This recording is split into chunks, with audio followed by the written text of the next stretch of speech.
Hello guys, welcome back. Accounting Brahma में आपका एक बार फिर से स्वागत है।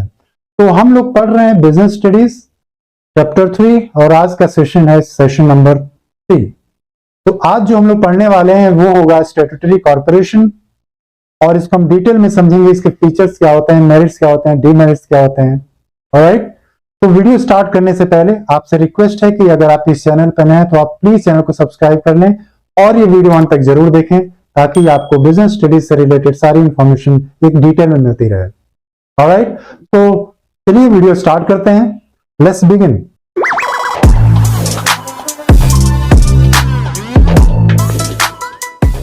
वेल, स्टैट्यूटरी कॉर्पोरेशन ये क्या होता है? इस तरह कॉर्पोरेशन क्या होते हैं?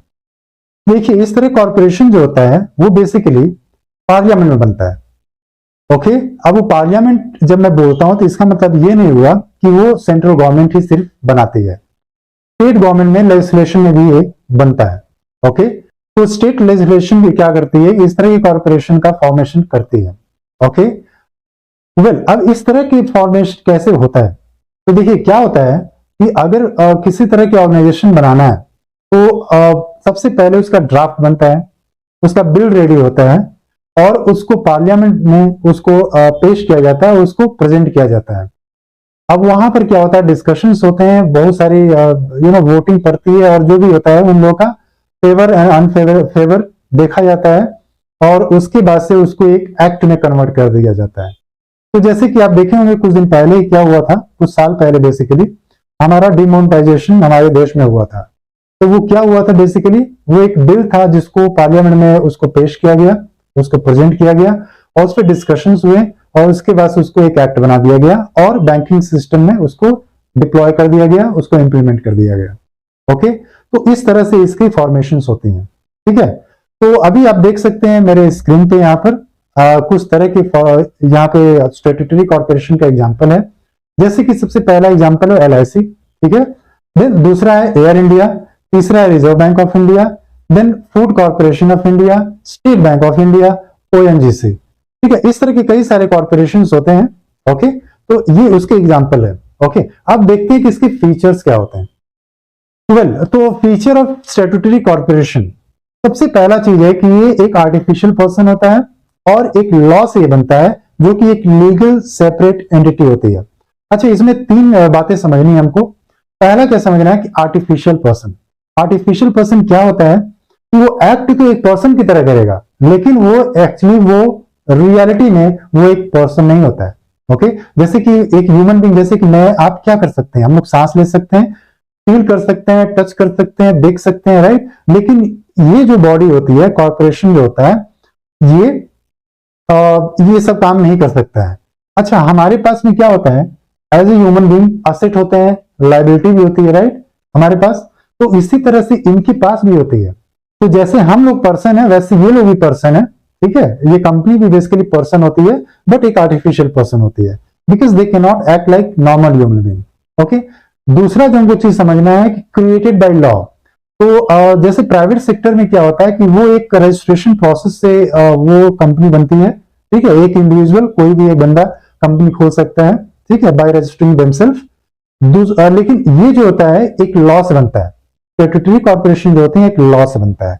तो जैसा कि मैंने बोला, बिल पहले उसको लेजिस्लेशन में या फिर पार्लियामेंट में डाला जाता है, उस बिल पर डिस्कशन होता है, उसको फिर लॉ बना करके उसको एक्ट बना दिया जाता है और इंप्लीमेंट किया जाता है। ओके, तीसरा चीज है कि अ लीगल एंटिटी, एक जो बिजनेस होता है, एक बिजनेस फॉर्म या कॉर्पोरेशन इस तरह के या फिर प्राइवेट कॉर्पोरेशन भी, उसमें क्या होते हैं कि वो एक सेपरेट लीगल एंटिटी होती है। मतलब कि एक कंपनी का एग्जिस्टेंस एक अलग होता है और एक ह्यूमन बीइंग का यानी कि बिजनेस ओनर का एग्जिस्टेंस अलग होता है।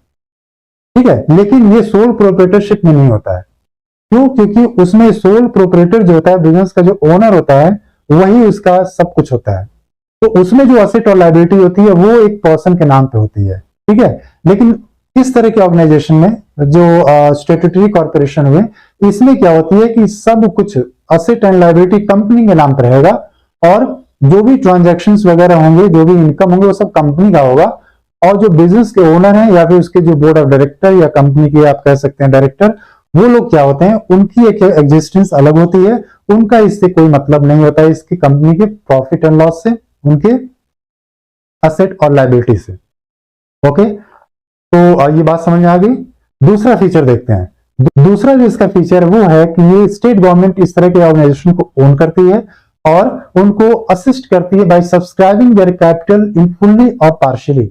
उनकी जो कैपिटल है उसको फुल्ली या पार्शियली वो सब्सक्राइब करती है और उनको असिस्ट करती है इस तरह के ऑर्गेनाइजेशन को। ओके, तीसरा जो इसका फीचर है कि इनकी फाइनेंशियल जो डिपेंडेंसी होती है वो इंडिपेंडेंट होती है, या ऐसे कह लें कि इनकी जो फाइनेंशियल स्टेटस होती है वो इंडिपेंडेंट होती है, यानी कि इनके पास वो पूरी अथॉरिटी दी गई है, इनको पूरा राइट दिया गया है कि आप अपने फंड को खुद रेज करें।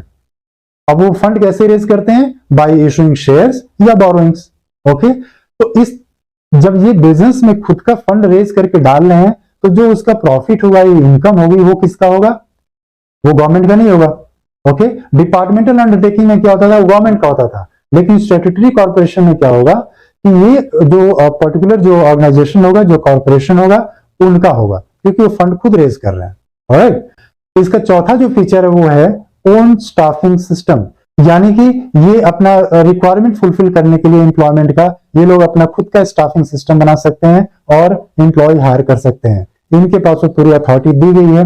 ओके, और अच्छा, स्टैट्यूटरी कॉर्पोरेशन में एक चीज और मैं आपको बताना भूल गया कि ये जो लॉ होता है, ओके, जो लॉ बनता है उसमें ही बेसिकली सारे रूल्स रेगुलेशन, कैसे ऑपरेशन प्रोसेस चलेगा, किस तरह की उनको नॉर्म्स को फॉलो करने हैं, ये सारी चीजें जो होती हैं वो लॉ में ही पूरी मेंशन रहती हैं।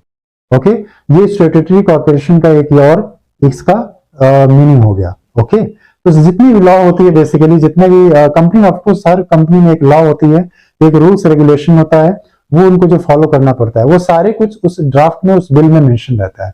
ओके, उसी के हिसाब से सारे कॉर्पोरेशन चलते हैं। ऑलराइट, अच्छा, अब देखते हैं कि इसके मेरिट्स क्या होते हैं। Well, merits of statutory corporation, तो सबसे पहला जो इसका मेरिट है वो है एक्सपर्ट मैनेजमेंट।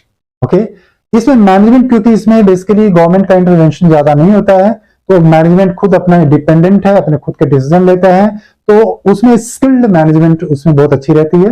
ओके, और उसमें एक्सपर्टाइज होते हैं लोग। ओके, उस तरह के सेक्टर में जो भी स्टैट्यूटरी कॉर्पोरेशन का जो भी जितने भी सेक्टर है उसमें वो एक्सपर्टाइज रहते हैं, तो मैनेजमेंट उनकी बहुत ही अच्छी होती है।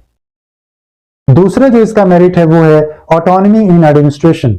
ऑटोनॉमी का मतलब क्या हो गया कि इनके पास खुद वो पावर होती है एडमिनिस्ट्रेशन को हैंडल करने की। ओके, तो इसमें गवर्नमेंट का इंटरवेंशन नहीं होता है, एडमिनिस्ट्रेशन का सारे जो ऑपरेशंस होते हैं वो ये इस तरह के ऑर्गेनाइजेशन खुद हैंडल करते हैं।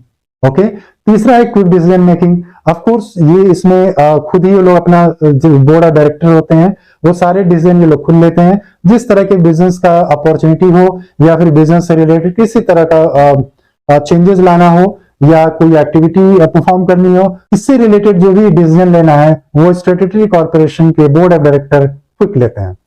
चौथा जो इसका मेरिट हो गया वो है एफिशिएंट स्टाफ। तो आप लोग सुनेंगे, अगर बैंकिंग सेक्टर की बात करें तो अगर 10,000 ओपनिंग होती है तो उसके लिए 10 लाख एप्लीकेशन पड़ते हैं। मतलब कितना टफ कंपटीशन होता है। ओके, तो जब टफ कंपटीशन होता है तो बड़े क्रीम्ड एम्प्लॉय मिलते हैं।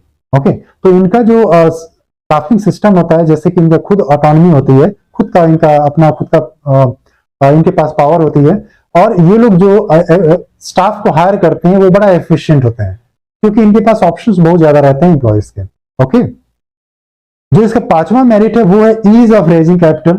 तो इस तरह के स्टैट्यूटरी कॉर्पोरेशन जो होते हैं उनके पास कैपिटल खुद रेज करने की पावर होती है और उनके पास खुद ही उनके पास फैसिलिटी होती है। तो वो लोग कैसे करते हैं? बाय इशूइंग शेयर्स या बोरोइंग्स के हिसाब से वो लोग अपने कैपिटल को रेज करते हैं। ऑलराइट, तो आपको मेरिट समझ में आ गई। तो चलिए अब देखते हैं इसका डीमेरिट क्या होता है। Well, demerits of statutory corporation, तो सबसे पहला जो डीमेरिट होता है वो होता है ऑटोनॉमी ओनली ऑन पेपर। अच्छा, अभी तो मैंने बोला था कि ऑटोनॉमी इनके पास होती है मेरिट्स में, अब यहां बोल रहा हूं मैं कि ऑटोनॉमी ओनली ऑन पेपर्स।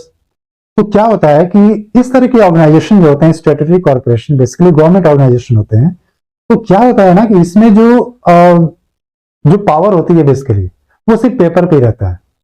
क्यों होता है कि अगर किसी तरह का इसमें चेंजेस लाना है, ठीक है, जैसा कि मैंने एग्जांपल दिया था अभी डिमोनेटाइजेशन का, तो उसमें क्या हुआ कि बेसिकली वो पावर जो होती है, चाहे तो बैंक उसको रोक सकती थी, राइट, बैंकिंग सिस्टम रोक सकती थी, लेकिन वो नहीं रोक पाई। क्यों? क्योंकि गवर्नमेंट ने उसको बिल पार्लियामेंट में डाल दिया और उस पर डिस्कशन हुआ, उसको लॉ बना के एक्ट बना दिया। ठीक है, तो इनकी जो पावर होती है, ऑटोनॉमी जो होती है, वो सिर्फ पेपर तक ही लिमिटेड है। होती है, इनके पास भी पावर होती है, लेकिन बहुत हद तक इनके पास नहीं होती है, ऑटोनॉमी नहीं होती है। ऑलराइट, दूसरा जो इसका डीमेरिट है वो है पॉलिटिकल इंटरफेरेंस। तो अगेन मैंने आपको बोला कि इनकी इसमें पॉलिटिकल इंटरफेरेंस नहीं होती है, लेकिन होती है, रियलिटी में तो होती ही है। ओके, तो इसमें इसका ये डिमेरिट होता है कि इसमें पॉलिटिकल इंटरफेरेंस होता है। तीसरा जो इसका डिमेरिट है वो लैक ऑफ इनिशिएटिव। इसमें किसी तरह का इनिशिएटिव लोग ले सकते हैं, ऐसा नहीं कि ले नहीं सकते हैं, ले सकते हैं, लेकिन वो इनिशिएटिव लेने के बाद अगर आप इम्प्लीमेंट करना चाहते हो तो वो पार्लियामेंट में एक्ट को पास कराना पड़ेगा। ओके, और उसको तब जाके इन्फोर्स करना पड़ेगा सोसाइटी में या अपने सेक्टर में। ऑलराइट, तो इसमें इनिशिएटिव जो होती है थोड़ी सी इसमें प्रॉब्लम आती है। दैट्स व्हाई वी से कि इसकी डिमेरिट है ये लैक्स इनिशिएटिव। ओके, चौथा जो इसका डिमेरिट है वो है करप्शन। आप भी जानते हो, मैं भी जानता हूं, सब कुछ जानते हैं कि गवर्नमेंट ऑर्गेनाइजेशन में करप्शन बहुत बड़ा फैक्टर है। आज भी अगर आप कोई भी गवर्नमेंट का काम कराने जाए तो उसमें आप कहीं ना कहीं आप उसमें थोड़ा पैसे देके काम करवाते हैं। तो ये इसका एक सबसे बड़ा डिमेरिट है कि इस तरह के ऑर्गेनाइजेशन में, इस तरह के कॉर्पोरेशन में करप्शन बहुत ज्यादा होता है। आज सोशल मीडिया है तो थोड़ा सा चीजें बहुत ही ज्यादा हिडन चलती हैं, लेकिन फिर भी अंडर द टेबल वही चीज होता है और आज भी करप्शन भर भर के पड़ा हुआ है। तो आई होप कि आपको स्टैट्यूटरी कॉर्पोरेशन के बारे में इंफॉर्मेशन अच्छी मिल गई होगी। बट फिर भी इससे रिलेटेड अगर आपको कोई भी क्वेश्चन है, कोई डाउट है, तो आप बिल्कुल मुझे कमेंट करके बता सकते हैं और मैं उसको नेक्स्ट लेक्चर में कवर करने की कोशिश करूंगा, एक्सप्लेन कर दूंगा। तो जाने से पहले आपसे एक बार फिर से रिक्वेस्ट है कि अगर आप इस चैनल को अभी तक सब्सक्राइब नहीं किए हैं तो आप प्लीज चैनल को सब्सक्राइब कर लें और अपने फ्रेंड्स के साथ में ये वीडियो जरूर शेयर करें ताकि उनको भी बिजनेस स्टडीज के बारे में इंफॉर्मेशन और जानकारी मिल सके। तो फिर मिलते हैं नेक्स्ट वीडियो में, तब तक के लिए नमस्कार।